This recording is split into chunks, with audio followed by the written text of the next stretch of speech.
Hello, people. So it's like as of yesterday, I was speaking about my life, and then I realized people are actually, for the first time, I got 3 likes on a video. Normally, nobody likes my videos. Yeah, I mean, like, just put that like button, whatever.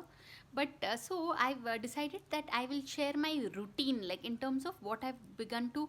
I've understood that for good skin, if you have oats milkshake and as also tomato shake, tomato whatever soup or tomato juice, it really kind of helps the skin.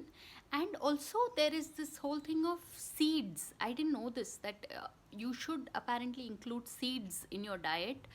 This is among the essential things, like no, otherwise I used to think it's just carbohydrates, proteins, and vitamins. But no, yeah, seeds also are very important. So yeah, these days I've begun eating melon seeds. But yeah, so see, it's a Friday and I'm going to rush and go and pick up my child, so I'm feeling also happy about that. So it's already a 1 minute video, but really tomato juice actually makes a difference, drinking the juice and then yeah, probably applying it also. But yeah, tomato juice. So on that note, thanks for watching and please subscribe.